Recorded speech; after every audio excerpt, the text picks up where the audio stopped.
What is love? Let's take a peek. A little wild, a little chic. From heart to heart, it's quite the ride. Grab your snacks, we'll be your guide. Lollydabbing through this life with Richard and Keri, it's all delight. Love's a puzzle, love's a game. Let's dive in, no two the same.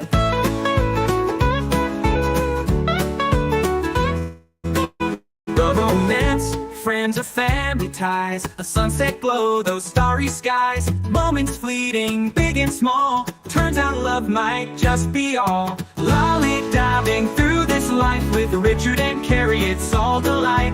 Love's a puzzle, love's a game. Let's dive in, no two the same. Lollydabbing through this life with Richard and Keri, it's all delight. With Keri and Richard, love takes flight. Laughs and wonder, every hue. We're here to share it all with you.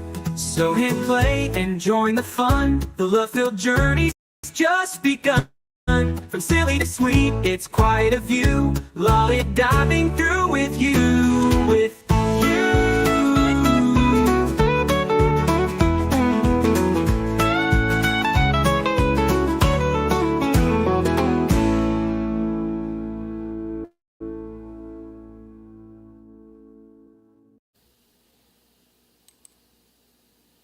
All right. So there we are. There we are. There we were. There we are. Hi. Ah! I see myself. Oh. Yeah, I know. It's always shocking. Hello, Always Robbie. shocking. Hello, I'm like, Chad. wow. Welcome. Anybody that's That lurking light out is there, very hello. bright. Let me My see if light I is can't. my light is not very bright. It is almost off, believe it or not. Okay, so I'm looking over at our YouTube stream, and I am awfully blurry compared to you. Let me. You see are. if I was about to tell you that you seem like you Oh, are that's at about because 480p. when I do karaoke, I do low definition. So let me switch over here to high def. Sorry, y'all. Sort of. Let me see if it refreshes. Lollydabbing through this life. I know. I wasn't in the mood really, and then I heard the song. It grows on you, huh? I like our little AI created song. It's a ditty. That's full It's a disclosure. ditty. Full disclosure. I am not always too blurry, and I haven't drank nothing. All right, I'm gonna try. Oh wait, there. Okay, it corrected. Yeah, there we you're go. All right, we're much good. clearer now. There you go. Now your photogenic Okay. face is much more menacing. I don't know about that, but okay. we'll take your word for it. So what's our topic today, Richard? Well, spot. romantic love. That's the topic. That's it. Just romantic That's love. it. That's the topic. Whatever Thanks romantic for love coming, means folks. to you. Hope you Yeah. enjoyed this chat. We'll see you next week. See you next week. Well, it's not really romantic love necessarily. It's relationship love. Really. That's what yeah, and I just wanted to be that's what we're specific, here like, talk about. yeah, like your life partner, your intimate partner, the one-on-one Mm-hmm. sort of love. Unless you're into thruples, but I can't address that because I have zero experience, so can't talk about Same. that. Same. So I Don't have share. zero Fuck knowledge. you. If you do have that sort of experience, you want to share with okay. us how that works, feel free because we are not. That might be a experienced in whole that. show in and of itself. That's not It sure. could be. It could be. But I don't know. I've had a couple of, well, I was married for 6 years with that person for 9 years, had both my children with them, had another, long-term relationship, and then I'm currently in a long-term relationship. So, I feel like we've been together too long and we're too old for him to be called my boyfriend, but essentially that's what we are. I What's like your SO. romantic It love works for me. history, Richard? Not a whole lot, really. I got married, stayed married for 17 years, screwed that all up, and decided I was leaving. And then I've had just basic relationships since then, not one night stand stuff, but nothing that really stands out. The maybe 3 or 4 relationships that didn't lead anywhere. They just were not the one, unfortunately. How do you think Well, I mean, maybe we should start there. How do you know when somebody's not the one? Boy, Is it circumstantial? Is it for that's a you? large question. It is. Um, I'm starting there on purpose. it, I think, at least in my opinion, that it's not a no or a not no. There's just never a reason to stop doing anything if there is, whether you're arguing or happy, having your, intimate times or your business times, or you just always know you're going to plow through, but you don't, it's not really this is the one, or at least not for me. It's just not that, it doesn't work that way. So, like, you believe in like that as this existential sort of intangible spark? Is that what you tend to look for in a relationship that you would call, lasting? I do. Probably my most I just lasting own my relationships are puppies. my friendships. I love them only conditionally. Hold on. Hi, folks. Hope you're having fun out there. Hello, Tia Nanas. Welcome, welcome, welcome. It's good to see you here. Anybody else out there that is having fun? What is it? Robbie is. Are you bat chatting? What is that symbol? Robbie put a symbol in there. I have no idea what it is. It's a champagne bottle. Popping. Okay. Cheers. I mean, that's a little on brand, but I can spot it. It looked like a baseball bat being broken to me. Sorry for the artist there, but I think you missed the mark for all That's purposes. booze, yeah. See, I can smell it through the screen.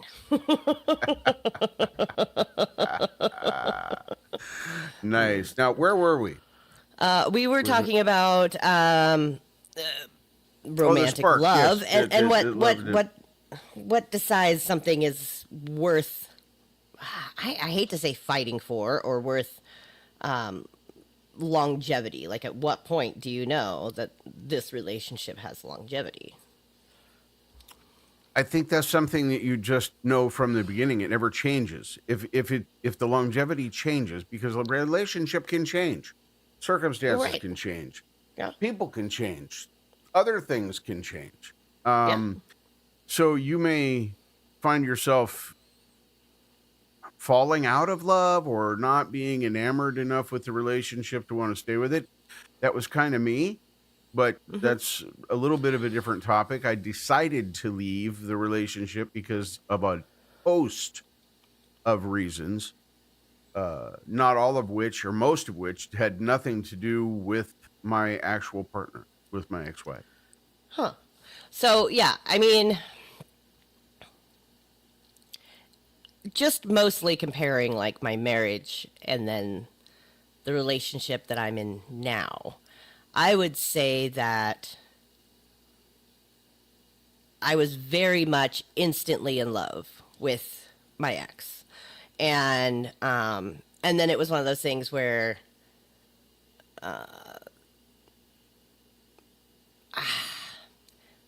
like I realized over time and having children that he was not going to be the partner that I wanted to grow old with because of several comments that he had made about wanting to travel and then, you know, some of his behaviors that kind of started to surface. And I don't think it was like a matter of me ignoring red flags. I think it was like, this isn't toxic yet, but I could see it getting that way, where I was miserable and he was miserable, and I just, like, I fell out of love because I couldn't see a future in it. Mm-hmm. That makes sense. And also, there was no fun to the mystery of not seeing that future. Mm-hmm. So, like, the partnership that I'm in with now, like, it was a slow burn. Neither one of us admitted that we were in it for the long haul for a really, really long time. And even now, we both kind of are like, well, we don't see ourselves with anybody else. It seems like a lot of work. That's You know, kind of so what it's I'm like- alluding to. You don't have a definitive defined future plan, but you don't see yourselves going anywhere anytime soon for any reason. For any reason, yeah. Yeah, that's kind of what I was alluding to. When I decided to leave my marriage, I was an absolute wreck of a person. That was not a result of my marriage. That Yeah. was a result of me not dealing with things in my past and not moving forward in a way in which I could learn and progress and become a better person. We That's just actually kept rinsing which and repeating. Yeah. And that's where I really saw us going. And we had rinsed and repeated a couple of times. And I was like, and unfortunately, he didn't see it. So it really hurt his feelings when I was like, it's just not going to happen any longer. It shouldn't happen I don't see any reason to fight for this. And he was like, what do you mean you don't see any reason to fight? There must be somebody else. And I'm like, nope, just me. Nope, just me. And that's Just the same me. way it was. I'm me. looking out That for was- me. Oh, well, you're selfish. Well, could be. Yeah. It could be. And- I could be that I'm selfish. And I don't know if that's wrong. Let's pick up on that and run with it, because that fits into something that I want to talk about. Excellent. My relationship with myself, because that is really for me. And I told you the other day that I was going to talk about this a little bit. My relationship with myself is probably the primary life relationship that I need to work on the most and the hardest.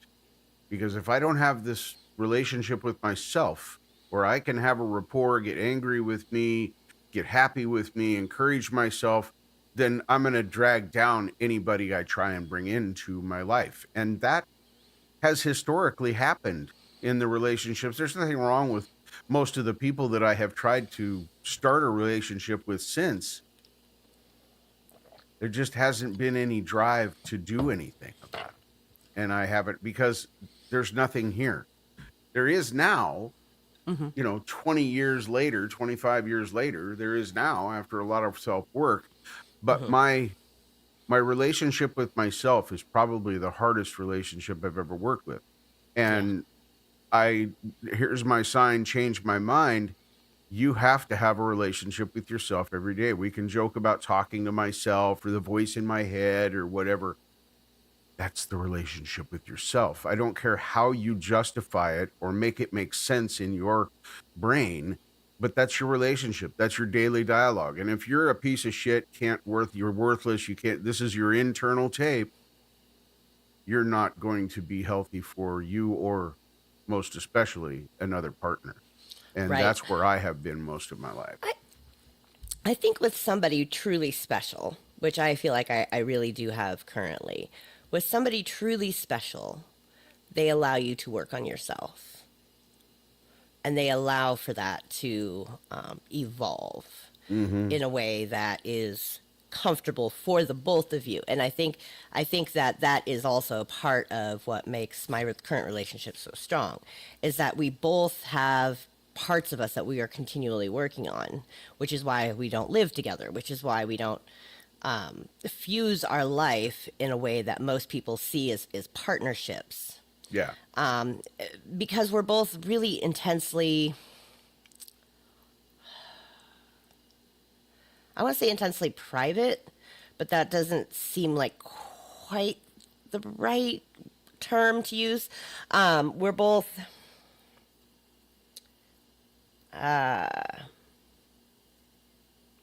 I mean, the cliches are there. Like, we've both been hurt. We both, I think we both have been working on trusting ourselves, I think is what it comes down to. That's a big And part of it. with the slow evolution of the trust in ourselves, we are learning more and more about the breadth and width of how we trust each other. And the longer we kind of give each other the ability to trust ourselves and be in a relationship, the more I think we look back and go, okay, well, we've now been through a lot, and it didn't seem like we were going through a lot when we were going through it. But in hindsight, we're always like, wow, that was a lot. Yeah. If you want to turn yourself into a serial killer, try hating yourself and loving someone else. Go Well, ahead, try. there's times where I have loved myself because I had to see myself through his eyes and realize that I was worth it. Sure, but There's definitely that's just when lulls. you're having a moment and your partner helps hold you up. I'm talking about those the rest of the time when you have to hold yourself up in here and Yeah. you have to tell yourself you're okay. Because I'm going to be honest. For most of the last 25 years, I fucking hate me, and that's not an understatement. Right. I absolutely have hated me for years in some manner. Now I have worked on I those was going to say hates. there's aspects of myself that kind of come and go that I wish I was better. Well, I'm Oh, coming from. Whoa, that's a great time for you to freeze, Popeye. You just froze in a very, very unflattering facial expression. Yeah, it was worse than every that. time. Every time. But anyway, um, I'm coming from being an abuser and being so angry and so hateful towards myself that I took it out on everybody else around me that I was supposed to care about. My wife, my children, they suffered at my hands. And I mean that mostly figuratively. I was not a physical abuser, but the abuse is abuse is abuse. I'm not Hmm. excusing it. Well, I never hit nobody, so that don't. You That's engineered the situation to be yes, the top dog and to be the yeah. one in charge And and then for them to react in certain ways in your favor. when I realized that was no longer working because I was an idiot and that I needed to work on me, I decided that it was time for me to leave. And I Would you say that that would be because you had engineered the circumstances up till that point, you were mhm. worried about them not being able to kind of decondition in order to allow for that growth, or It in many respects, yes. My children, I'd never thought they wouldn't be able to grow with me, but I was afraid my partner would not be able to, and I knew that Mhm. that would, if there weren't changes willing to be made from their perspective, not that those were good or bad, they were just things that would need to change on my partner's side. I wasn't going to change if they didn't change. I would just fall back into the same rut that I had been in and we had been in for 17 years. We renewed our vows once and remarried once just to literally get married again. And that we sounds like a I lot. tried. I don't know. I tried. I don't know. Like I don't know if I would go through like as romantic as it seems, and as much as people kind of like, oh, renewing your vow, it just kind of seems like banging your head against a brick to me. Like In I my don't know if I case it could was subscribe to that. because nothing was changing. And until my relationship with me began to change and Hmm. my thinking started to change and I could become a different person, that wasn't going to become anything. And I believe that is why a lot of my relationship attempts since then have failed because I haven't been ready. I haven't, Hmm. I don't even entertain the thought of marriage or lifelong commitments or anything. It's probably a defense mechanism more than anything else now that I'm looking at it more objectively. Hmm. Um, if I don't if I don't say I love someone else, then I don't have to worry about hurting them or disappointing them or hurting me or disappointing Hmm. myself Hmm. because I know I can exist this way until I don't exist anymore. That brings an interesting point to loneliness. Do you think a lot of people are in relationships in order to avoid loneliness? What are your thoughts on being in a relationship to not be lonely? Guilty, guilty, Yeah. 100%. The relationships that my original marriage, no, I didn't get into that because I was lonely or anything else. Hmm. That was not the case. But since I stopped that relationship and the relationships I've tried to start since, I believe that is primarily why. Was fear of loneliness. Mm-hmm. Yeah. I was That's lonely. I interesting. thought I needed someone else in my life to complete me. I couldn't possibly be a viable, okay man if I didn't have a woman in my life. Yeah. There's something wrong with me. I now know that there is nothing wrong with me in that respect. I just have not, and trust me, there's a lady that I'm pursuing. She has zero interest in me. I mean, we're friends. We've been friends for many, many years, probably 15, 16 years. And we've been very, very close friends and very, very good friends. Started out as a working relationship. And then after she left and moved on with her career, I was already in my career. She just had a job at the time. And now she's moved on with her career, but we've remained friends. And I'd like to expand on that, but she's just not interested. She's cool with us going. We go to the beach, we go do things, we hang out, go have dinner. We're besties, but she's not ready to make that relationship step. So, that is what it is. I can't make her want that. Yeah. I think that when I got into my relationship with my ex, it was very much like we were young, and I had this ideal of like what we were supposed to do as a course of life. You find your person, you get married, you have kids, and then when I realized that that is a much more nuanced curve, much more nuanced trajectory, I was like, now wait a minute, I don't have to be here in this relationship, and I didn't want to end up to be one of those people who looked back and was like, I stayed too long. Yeah. And I wanted to prove that I could be by myself. And so there was a lot of that. And then I gotten into another relationship after him for about 2 years where I was just like, whoa, if I thought guy number one was off the rails. Red flags and look out. Number 2 is even better. This other one is like throwing up red flags everywhere, and I'm like, when it takes a full year to extract yourself from the relationship, there's your tough. Sign. Right. Whereas like I was able to really cut ties, and with the exception of the children, of course, but I was able to really like draw a line. My ex-wife and I will always be tied together by our children. And I'm not speaking for my ex, but she probably doesn't like me very much, but she's always respected that I am the father of the children, as far as that goes. And she doesn't have to like me. We go to events and things, we see kids together and that sort of thing. Now our kids are grown with kids of their own. We don't, hey, fuck you, bitch, from across, it's not, we're civil. We can talk. We go, hey, hi, I hope things are going okay for you.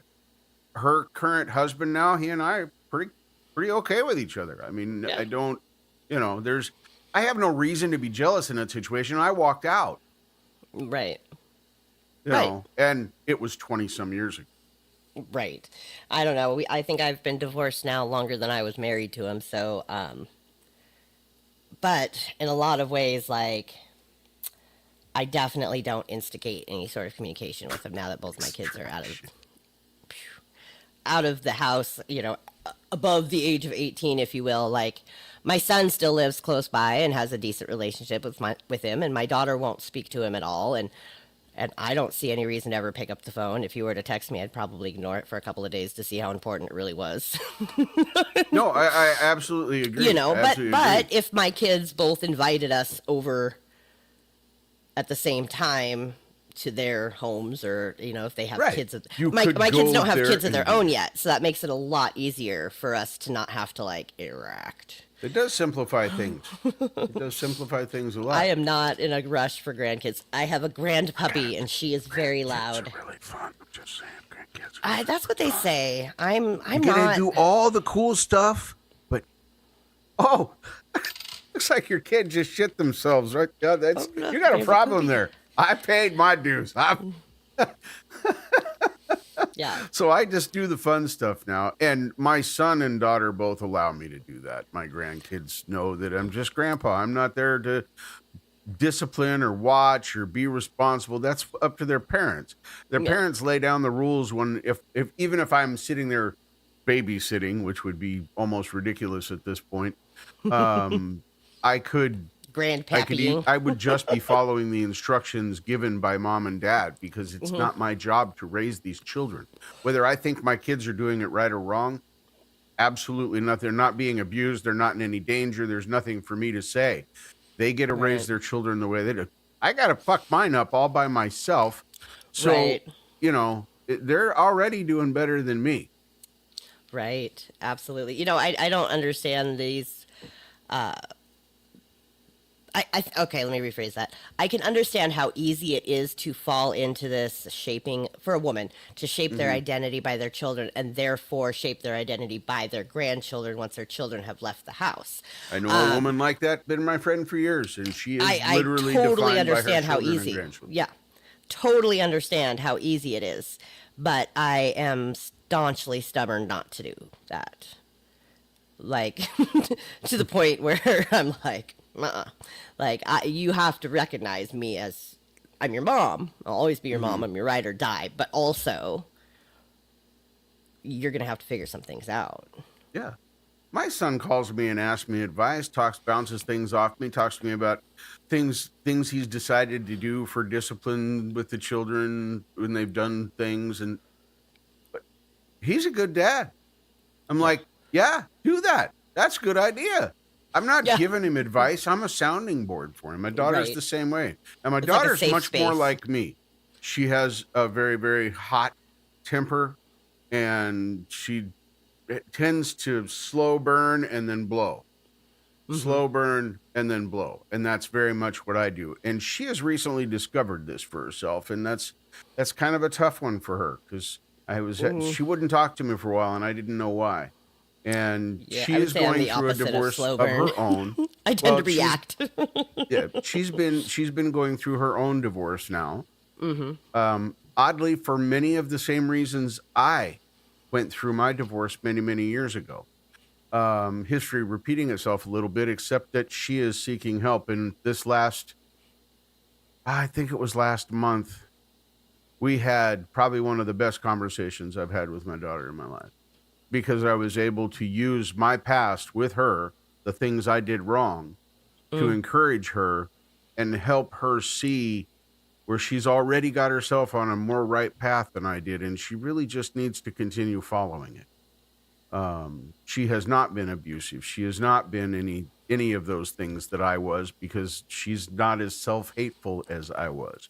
So it's, for me, that's amends in a different direction. I get to say, for me, I did a good job there, because I was able to use a very negative past shared experience with my daughter to help her continue to move forward. And I think that me being open about my past and taking responsibility for myself is probably one of the biggest reasons why that happened.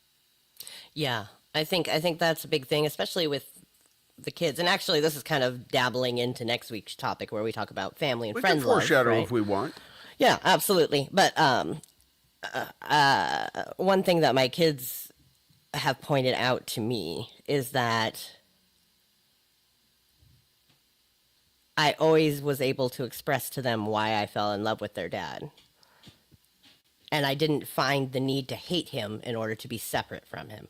Whereas I think their dad took a separate track to that. And there was a lot of like lashing out about me.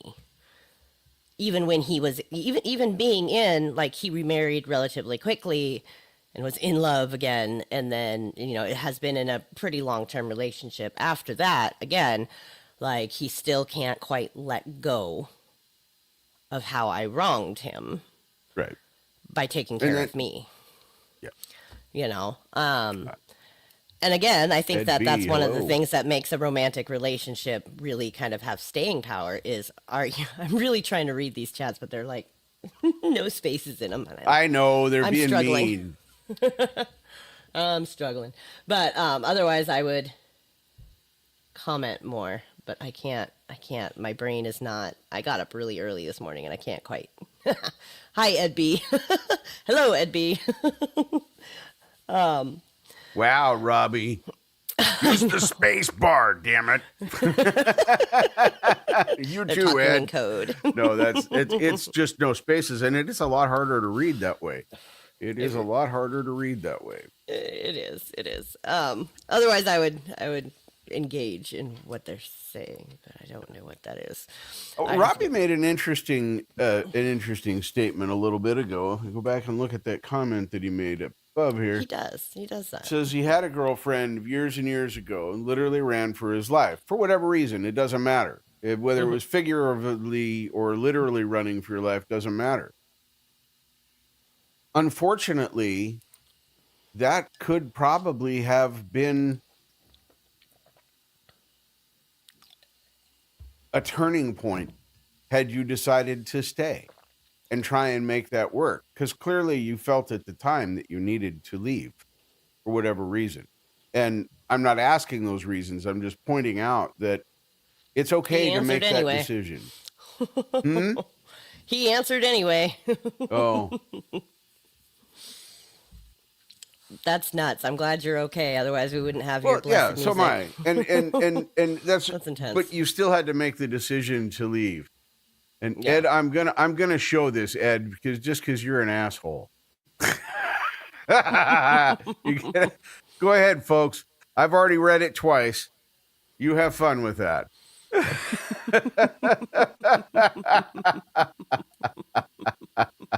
Yes, Ed, I had to read that twice. Nope. Not doing it. Very difficult. Very, very difficult. Good luck deciphering this nonsense. If you have nothing else to do with your time, go ahead. I dare you to write as much. Yeah. I lost it. No. But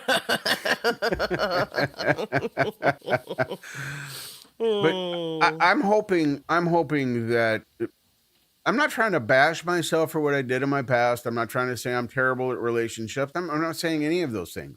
What I'm saying is that, in my view, if I wouldn't have made decisions and taken steps to get right with myself, I still would not be ready to be in a relationship even now.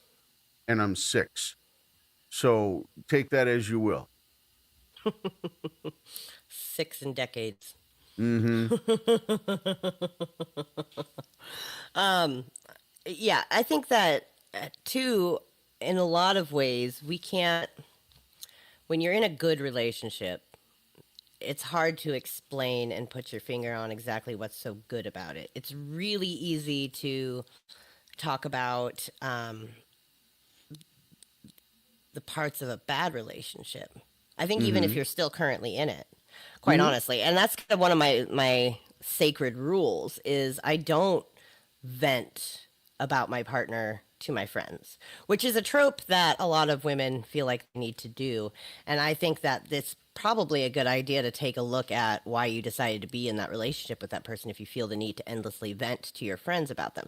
And I don't mean talk again, I like if I'm going to go talk to my friends because I'm struggling in my relationship, I'm going to be talking about me. And I don't know if that's just it doesn't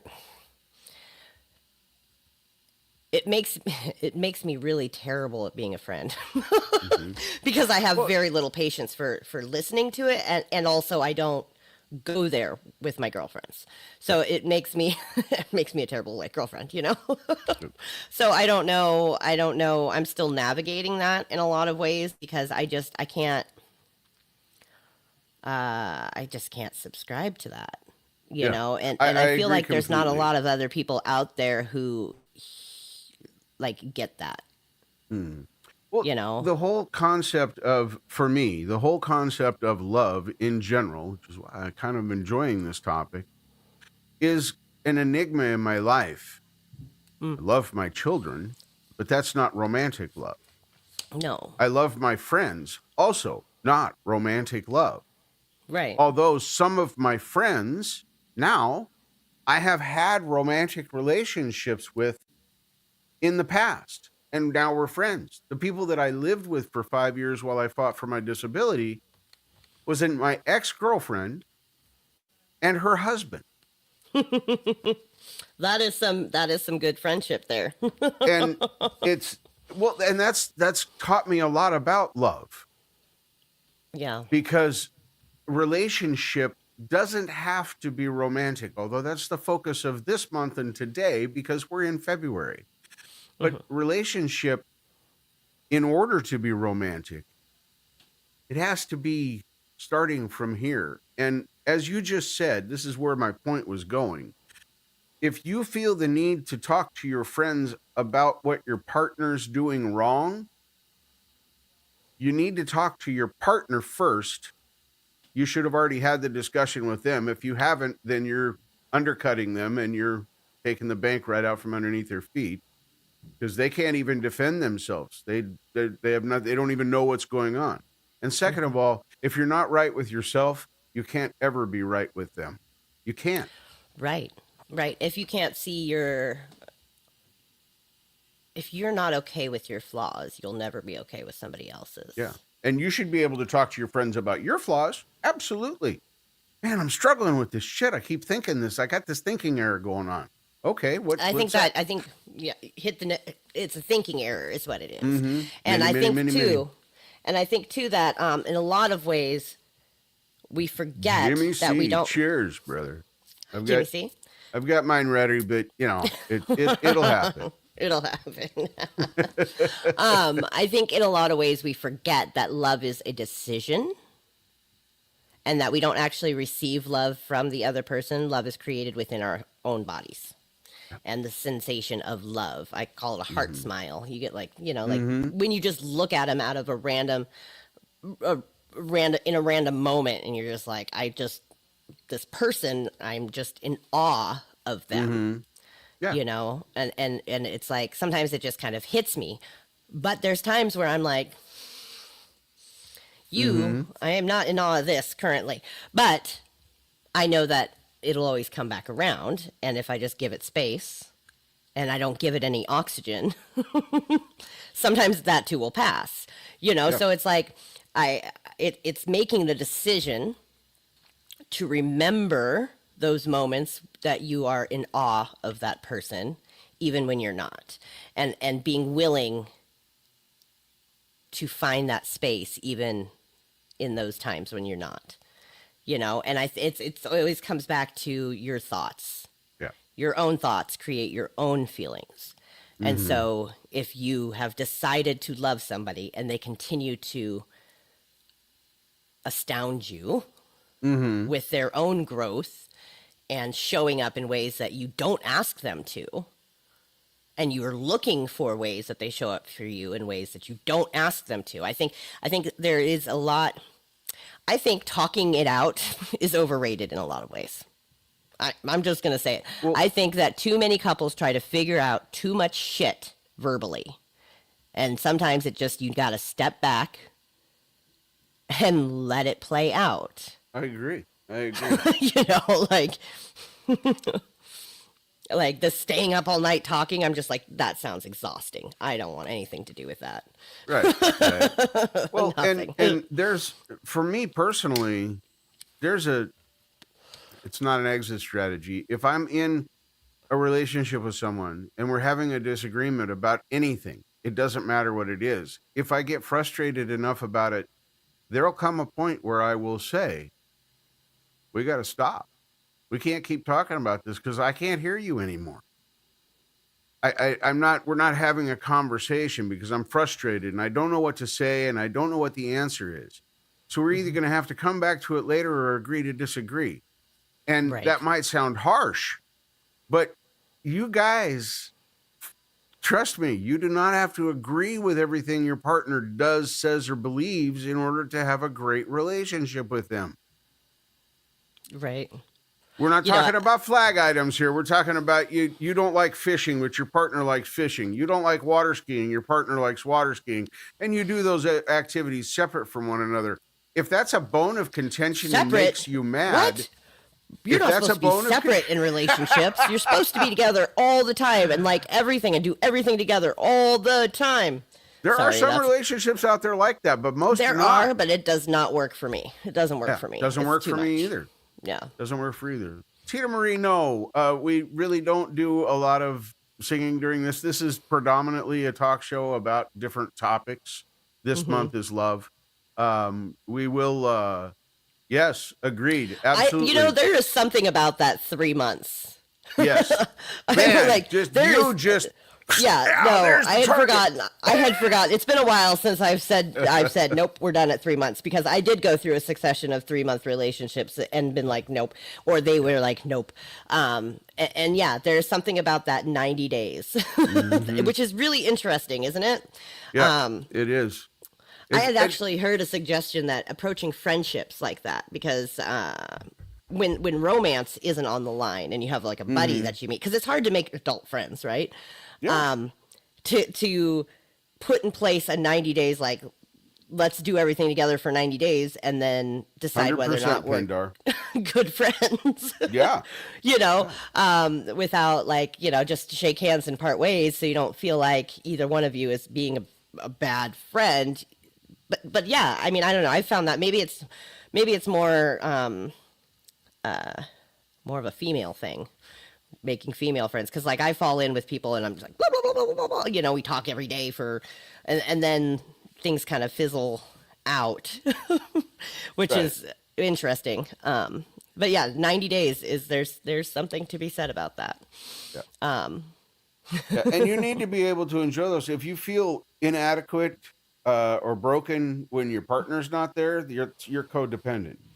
yeah, Just there's gonna call something the about that. spade the spade. If you can't, just say, "Hey, go have a fun with your boys or the girls or whatever." I don't care. If you can't just say that and say, "Okay," and I'm not talking about breaking the anniversary date here to go fishing. Okay, Well, I mean, you got to but be okay with also that, because if you're it's not, just a then day.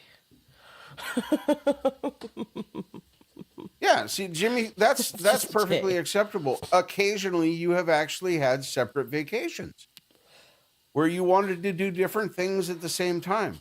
But neither one of you felt like, oh God, it's the end of the world when that happened. It's like, oh, they're going there and it's, next year we're going to plan better. You know, Yeah, I don't know. I'm wondering if I'm going the other direction, where I'm so comfortable with the idea of being with myself. Like where I really enjoy, like, I don't know. Just like if we were to move in together, or if he were to like suggest that we move in together, if our circumstances changed and that was like made more sense, there might be a mourning period, yeah. of not like For me, that would almost be a deal breaker right now. right. I've spent my first 30 days in my own space for the first time in 14 years. Yeah. If I were in a relationship and they wanted to move in here or have me move, I was like, yeah, no, that can't happen right now. We went a solid let's see, it was 2020. We lived together briefly while the kids needed it was 2020. It was a bizarre year, right? But up until that point, it would have been a deal breaker for either one of us. But he was very supportive, and my kids had Wi-Fi needs that I didn't have out on my property, and so he was very supportive Supportive? and understanding that. And There you go. also, at the end of the year when things shifted and changed, I was very supportive in realizing that we both needed our space again. And people are like, you lived Hmm. together and then you moved out? And I'm like, yeah, Yeah, yes. because It was and fun, that's because the thing. that was never like, that was always kind of it was still kind of a deal breaker for us There's to have that be. hard and fast rules Yeah. about what a relationship should or should not look like, especially when it comes to living situations. If you are in a productive, happy relationship living apart from your significant other, there's nothing wrong with that. Yeah. Absolutely nothing wrong with that. And if It's your partner tells you there is, then that might be one of those 90-day flags we were talking about. Right. I mean, I wish that we lived a little bit closer. And right now I'm working like split days off and he works out. So like it takes, Split day sucks. yeah. I mean, yes and no. It sucks because I can't see him. I can't see my family. That's, 90 miles away, because it's just too much to try and cram into one day, Yep. and then I just feel like I'm get it. traveling in order to like say hi and then leaving again. And it does make it I would say within the last 6 months, I've really been kind of feeling the strain of like, I want to see him, but it seems like a lot of work.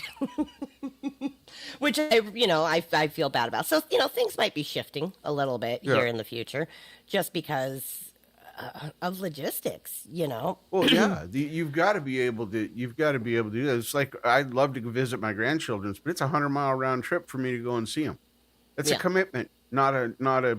Yeah, I can do it in a day, but holy crap, I got 7 grandkids. You know how tired it's going to be when I drive home? It's going to be rough. Right. And I tend to be the one who doesn't mind driving. So but then also part of me, like lately, has been like, I have everything I need, like right here. And so, I want to see you guys, but you could always come see me too. Yeah. But there again, like I've conditioned everybody that I'm always the one that's on the move and always the one who doesn't mind the drive and doesn't.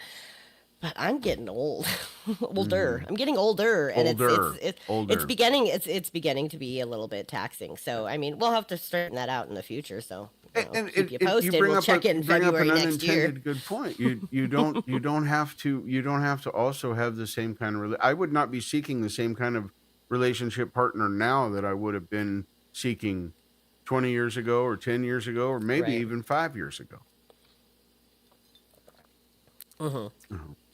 See, I can't imagine starting over at this point. I probably wouldn't date in the traditional sense of dating. It's kind of pointless. I mean, I am who I am. I'm pretty much set the way I'm going to be. Now I have my place and all that kind of stuff. There's what you see is what you get. But 25 years ago, that was not the case. What you see was not necessarily what you were going to get. Yeah, I've had people say to me, "Well, why doesn't he come to your house and visit?" I'm like, because neither one of us love that. He doesn't fit in my house. Like I don't know. It's like he's too big. He's too big for my house. He's too big for my like like the bed is too small. The ceilings are too low. The square footage is not enough. I don't know what it is, but like neither one of us are very comfortable with it. So like he would if I really asked him to. But to be perfectly honest, I haven't asked him to because I don't. It's too stressful for me. Mm-hmm. And he respects and that's that. another thing. It's those things, relationships take work, whether it's with you, your children, your significant other, doesn't matter.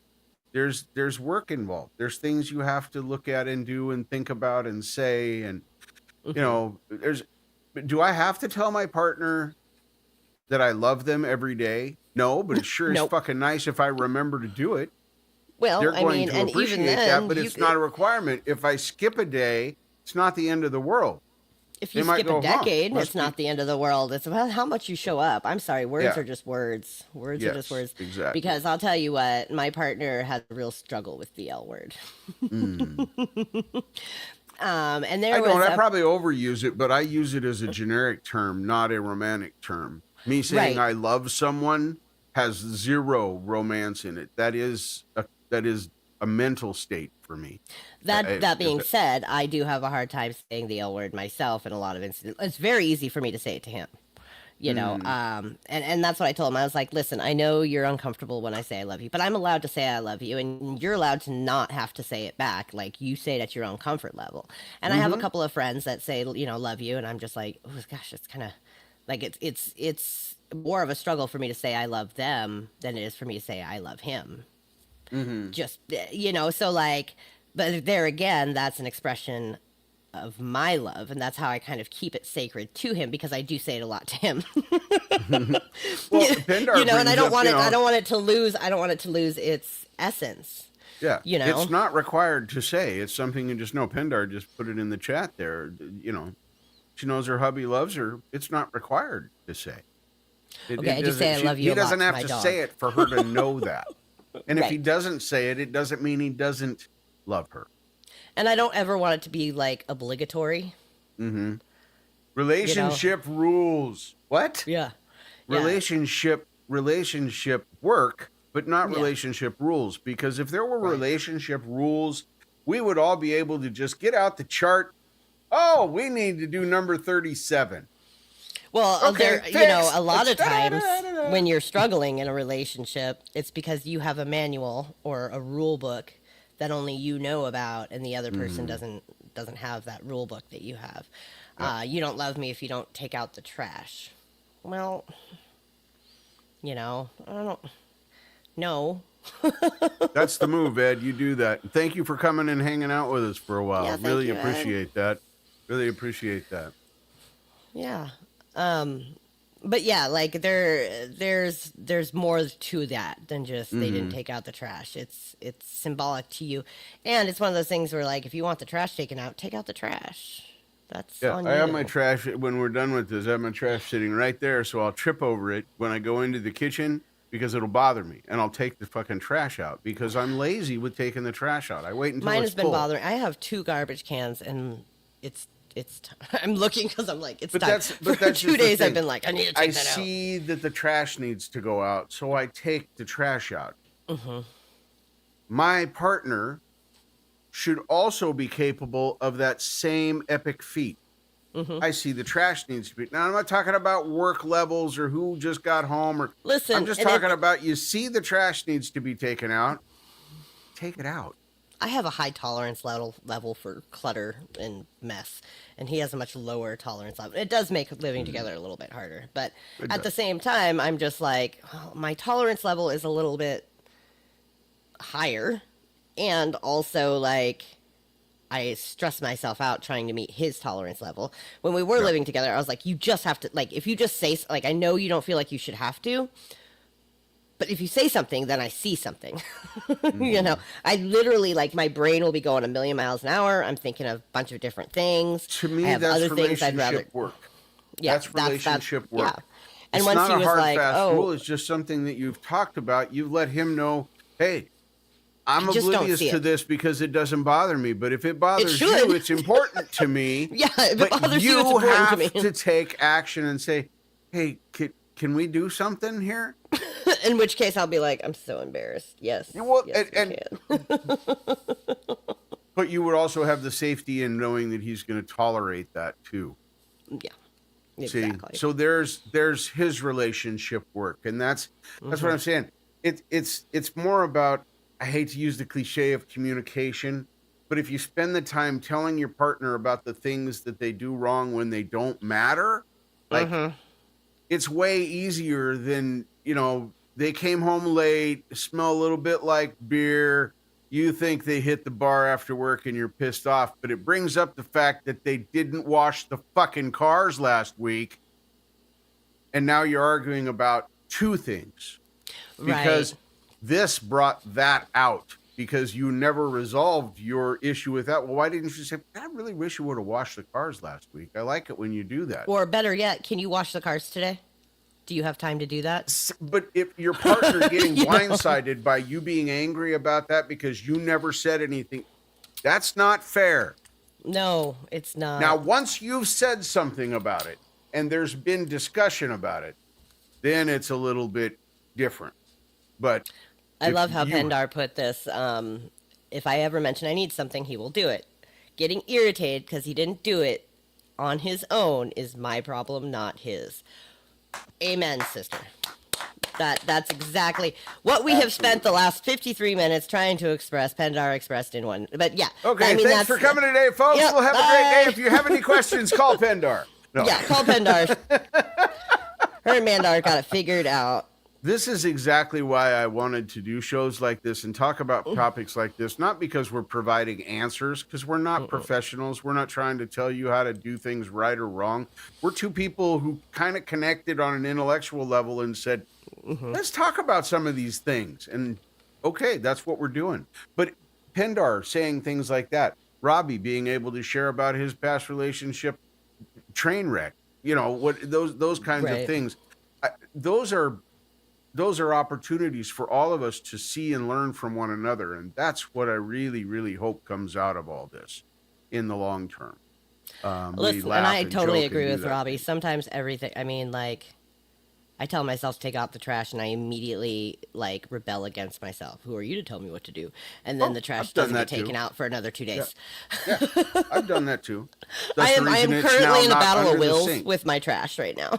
Yeah, it's not under the sink. It's out in right at the side of the kitchen where when I walk into it, I'm going to trip over it and see it, and that's not where that doesn't belong. All right, and I'll take Every it out morning when because I very precariously dump my coffee grounds on top, I go, oh, why didn't I do that yesterday? yeah. For some reason, it's something about the coffee grounds that's when it really starts to bother me. Other than that, I tend to like make it through, but the coffee grounds, I'm like, "Grr." Pindar, we're going back now. I'm 6. See, you and Mandar need to talk about this.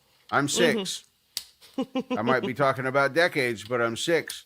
I'm back in single digits, and it's legit. What point does that get to start? After 50? Is that when you start doing that? I just decided to do it this year because saying I'm 6 sounds funny as hell. So, and next year I've already decided it's going to be Falcro version 6.1. Yeah. Oh, 64. Will you still need me? Will you still need me? When When I'm I'm 64. 64. Bum, bum. I think I'd have to wait It's a till great after song. 64. Yeah. 'Cause I love that song. That's a good song. I wish I could have had opportunities like this when I was younger. I don't want to change anything about my life. And I know that sounds really weird with some of the things I may have revealed here. But if I would change any single thing that I did earlier in my life, it'd make me different than I am now. Right. And I like who I am now. I kind of got here the hard way, Yeah. but I like who I am now. And if I were to go back and change something back out there, now I got to like who I am now, or who the different people, different places, different things. I might not even live in the same area. Yeah. It's, with one event changing. So And yeah, I when shouldn't- people ask me that question, no, I don't want to change anything. Yeah. And it's not even who I am. I like who I'm constantly becoming. Mhm. Because I don't think I ever stop becoming. No. Like I'm always becoming something. Mhm. And there's just no follow up to that. I'm just becoming whatever is tomorrow. And I couldn't be becoming who I'm becoming without who I've been. Exactly. There's always a past that has created the present, and Yeah. that's what opens the door to the future. What do they say? The present. I heard the. Let me see if I can get this quote right.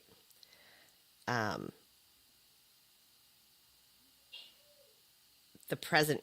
No, the past is just your present's future. Wait. Oh. The present is your future's past. That's what it was. Holy cow. You got there. Eventually. You got there. There are presents, Robbie says. Yes, Robbie. You just get wrap a car up and a hot box dog and hand a soda it to pop. yourself. Yeah. Yep. We tried to give away a car on the first show, and that was a complete failure because it was a crappy car and everybody wanted It was a so- Yugo. Nobody wanted a Yugo. Oh my goodness. We appreciate you being a part of this conversation. Yes, thank you. Without you guys here, this isn't as productive. Her and I It's would not still as be fun. enjoying the conversation and having it, I promise. But Yeah. this adds a whole new dimension to it. And yeah, I've lived a bunch. I agree with that statement. You do have to You live got to it to live learn. it to learn it. And I'm a hard learner. You're an experimenter. Yes, I am an experimenter. Yeah. I am indeed. So I tend to, once I realize that I like to kind of hermit myself and to figure things out in a solo way and then kind of come out into the world with like, this is what I figured out while I was by myself. Once I like flipped that, instead of figuring things out based off of my external influences, I began to feel a lot more secure with myself. And I think everybody's a little bit like, everybody's different with how they flourish with their self-discovery. Some people are very much hardwired to learn about themselves in a network of people, in a group of people, and that works for them. But once I realized that that is not my jam, things really started to kind of unlock for me. And then to let things be easy. That's another lesson I've learned recently. Just let things be easy. Like not everything has to be, you know, a struggle or difficult or long time.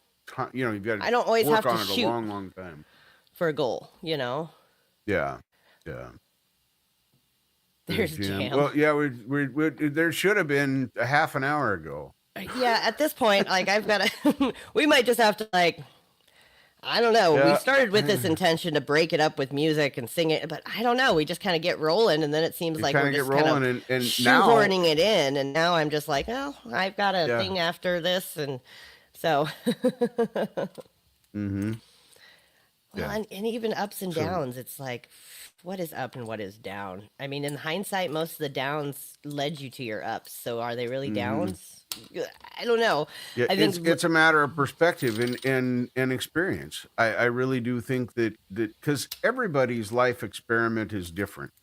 It really is. None of us do this the same way. None of us. Not even identical twins. Hello. Yeah. Not even identical. And I love twins. that you said life experiment instead of life experience because experiment is definitely a more active way of looking at it. Experience feels like it happens to you. Experiment feels like you're in the thick of it. You're in it. You're you've dabbling. Got a theory. You're testing your theory. You're changing the question. You know, you change the theory. You whatever. You know, you start with a hypothesis, go to a theory, go to a. You know, look at your results and then change the question, you know, and that's just what you have to do. And I think with relationships, like I know that I have very distinctively changed the question of what is a romantic relationship. I changed that question with each of my significant relationships. I would agree with that. I think, well, I shouldn't say I changed the question. I changed that, you know, my hypothesis or my theory with each of those relationships. And I've ended up with significantly different results because of that. And I think that if you find that you are unhappy in a romantic relationship, or if you are in fear of repeating, you know, a previous romantic relationship, change the hypothesis of what you think that should be. Yeah. But the change has to come from where? Genuine has to be from you. It has to be you. Like you can't ask the other person. And sometimes you can't go back again to the same relationship with a new hypothesis. You've already kind of created that result. Yeah. And that's okay. I think that's okay. And I do believe in like soulmates, but I also believe that there's more than one soulmate for more than one phase soulmate. More than one phase of your life. Had I met that a bit ago. Yeah, I mean, had I met my partner, because I laughed once we like connected on Facebook, like we had like 200 friends in common or something like that, and we hadn't met each other until 2015, and we knew all of these people in common, right? Like the chances of us running into each other were like super high, just in a semi-small town and the circles that we ran in. Like I knew his family before I knew him. You know, like I literally, like I worked with his sister. His parents owned a gas station in my small town. Like it was like, you know, like we had similar friends in like high school. We had like some overlapping groups, even though he was 4 years older than me. Like, right. But had I met him any sooner, he would not be the soulmate that I feel like he is today. You know, right. Getting places in our lives doesn't have to be a struggle, although it sometimes is. And sometimes we're trying to get to the wrong place is a conclusion that I've come to recently. That's where I was kind of going with this, is sometimes we're struggling after the wrong things. And which kind of is a throwback to our goals and goals versus evolution. If you start here with you, then what you strive to attain or be part of will be more fulfilling, in my opinion, because you fixed and worked on you first, then went to that thing to try and not necessarily fix it, but participate with it. Right. And so relationships always start with yourself, even romantic relationships outside of, Right. like I said, this is my opinion. I'm not telling you how to live. You Right. do it like I do, you're going to struggle. Just tell you. You just kind of triggered like a chain of thought, the whole fake it till you make it thing, right? Which there is some, I think there is some, what's the word I'm looking for? There's some truth to that. So, using like public speaking as a pretty classic example, like you fake that you can do it and kind of push yourself through it until it becomes easier. However, if you don't want to be a public speaker, then maybe some trial and error with faking it through public speaking can help you learn to communicate better in your private life.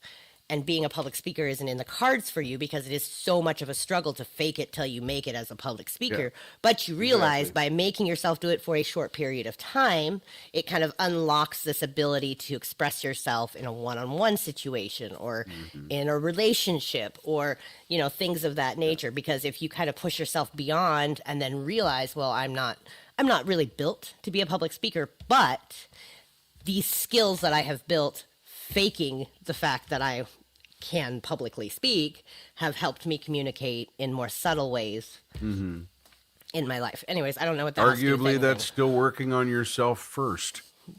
doing it, but also like setting the goal of becoming a public speaker. It's okay to kind of walk back those goals and realize how much you've evolved by trying for something and then realizing that it's really not for me. Yeah. And that's not time, I guess, this is the point I was getting. It's not ever time lost when you evolve, right? And that goes for relationships, that goes for public speaking, that goes for, anything. It's never time lost, even if you don't attain the goal. Because sometimes, like, I just found out today there's such a thing as a medical instrument sterilizer technician. Oh, yeah. And I was like, that seems like super attainable.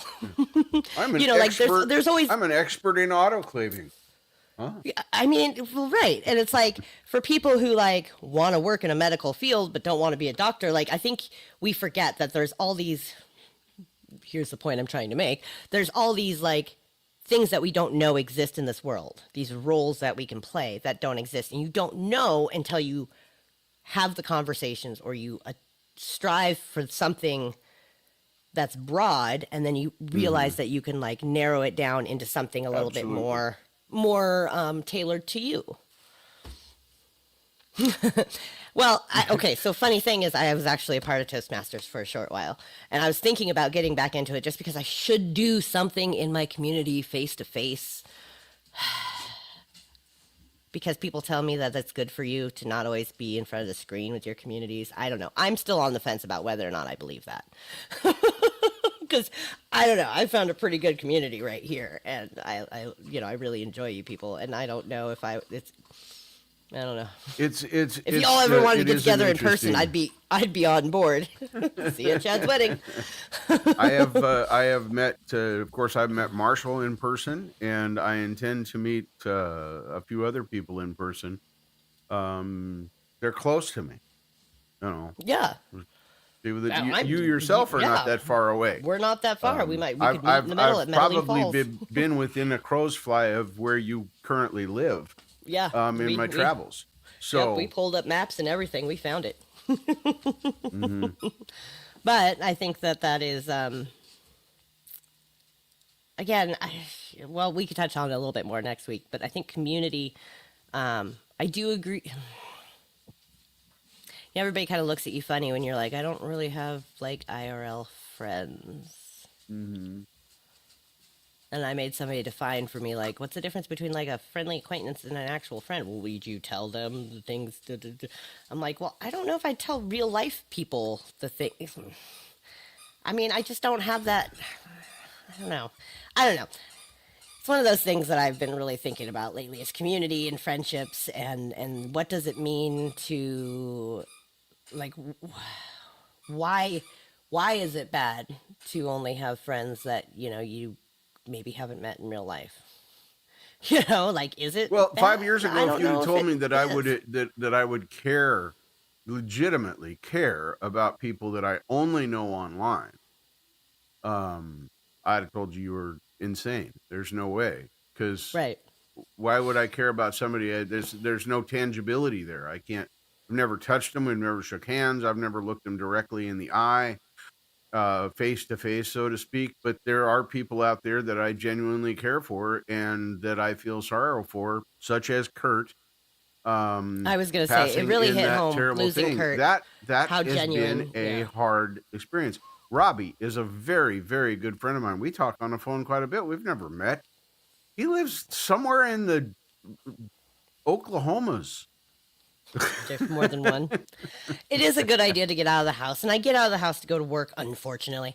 But honestly, like, I get out of the house to walk my dogs, and I find that way more fulfilling than I do getting out of the house to go to work. Like, I have this work thing, and honestly, I'm gonna go for an hour and a half because, like, it kind of feels like I should engage. That's fair. Seems That's like fair. it seems like a good idea to, like, show up, and they allegedly will have karaoke, and but Right? I'm not planning on, like, drinking there. I mean, that's why I haven't been swilling. I've been drinking coffee Mm-hmm. because I am a responsible adult, contrary to popular belief. Yeah. And I don't drink and drive. But I'm, like, sort of looking forward to it, but, like, I do like door dashing. It's kind of fun, but I haven't done that in a little while. I just, just to show face with people outside of my work clothes and just kind of Mm-hmm. show up. I mean, like, I know they spent a decent amount on the space. It's sort of, I'm going out of respect for the effort that they put in for this customer or for Well, and this employee appreciation. employers do this for their employees' benefit to be able to have non-work time interactions with your workmates. I mean, that's not always a bad thing. Now, I worked in very close quarters with the people I worked with in the automotive That's how I feel industry. about it. We all worked the counter. We had to cross over, do things for each other. But I mean, it was nice to go to a Christmas party or retirement party or whatever and be able to interact with those same people in a no stress, no worries environment where we can just exist. You know. Yeah, like I said, I'm mostly So showing I up encourage you to go. out of respect for the fact that they put the effort in, whether or not I think I'll like it or get anything out of it, Mm-hmm. which I don't think either will happen. But sometimes you do think. I'm honest. Like, to be honest, like, these are not my people. That's okay. That's okay. These are not But my doing it people. out of respect for your employer, you might go there and have a good time and do a few fun things and then come home. I always have a You good don't- time everywhere Yeah. I go. It's the lead up to going that I'm just like, Mm-hmm. like, part of me Like wants me. to bring my dogs so I can have a distraction. Mm-hmm. I I gotta like, go out the car to my dog's barking. I need to have my emotional support puppies. I don't know. It's really and the older I get, the less I'm like, oh, this seems like fun. Like, I stopped going to the bars years ago. Like, especially, and then once I found karaoke online, I was like, there's literally no reason for me to leave my house to like participate in the activity that I love doing. Yep. To like, I drug out my old karaoke drive. Holy shit! you got a What lot a on mess. Oh, there's there. a lot. Yeah, that too. A That lot. happens. You're like, and I 500 have to click terabyte. every single one to figure out because whose naming conventions was I using? Yeah. Yeah. Oh, Well, we are- there's a lot of work going in there. Speaking of karaoke, we are coming up on the hour and a half. We had told ourselves a hard stop at hour and a half. We're at an hour and 13 minutes. Do you have any last thoughts so we can kind of continue about our day? Not really. I think I've said most of what I wanted to say. I would encourage people, like I said, my final thought would be to work on you. Even if you're in a relationship, work on you first. Put the priority on you. If you're happy with you, that'll spill over into your relationship. That's And my belief. I don't think that there's ever an end to working on ourselves. So, you know, finding a partner that is in a sort of unspoken way working with you on themselves, like you have to find like that synergy. I think that's a good word. Yeah, that's a good You have word. to find the synergy of being able to create yourself while creating whatever it is you're creating together in an intangible way as well as Yep. in a tangible way. And I don't think that any of that has to be explicitly expressed for it to work. Those are my final thoughts. I agree. Chat. Thank you guys. Yeah, you guys are amazing. Thank you for participating and choosing to spend some of your time here. Really. I mean, from the bottom of my heart. Oh, wait. Okay. Yeah, it is a lot of karaoke, but there's a lot of messed up files in there. I was looking through the file structure. Yeah, it's a lot of work, Pendar. I may be crying before it's done, but I've figured out ways to use it now, so progress is being made. Yeah. All right. Let's see. I got this outro pulled up here. So Okay. that being said, I'm going to add that The to night the says stage. hello There it with is. the soft glow. We took a Bye, ride on everybody. this talk show. Stories shared and secrets low. Time to linger, but we gotta go. Voices faded with the moon's call. Laughter echoed down the hall. Thoughts that flew like paper dolls. Wrap it up and let it fall. Turn the volume down low, my friends. This chatter's come to an end. Till we gather again and again. Let these moments extend.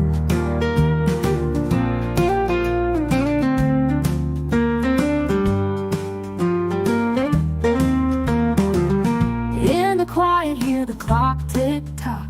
Words won't stop, but we'll walk the walk. Dream a little till the next talk. Out of time, let's unlock. Turn the volume down low, my friends. This chatter's come to an end. Till we gather again and again. Let these moments extend. In the quiet, hear the clock tick tock. Words won't stop, but we'll walk the walk. Dream a little till the next talk. Out of time, let's unlock. Turn the volume down low, my friends. This chatter's come to an end. Till we gather again and again. Let these moments extend.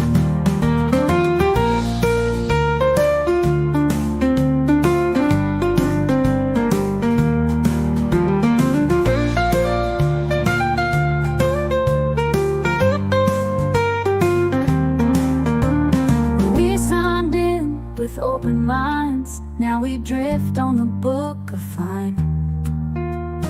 Page by page until we bind. Sweet goodbyes, let's unwind.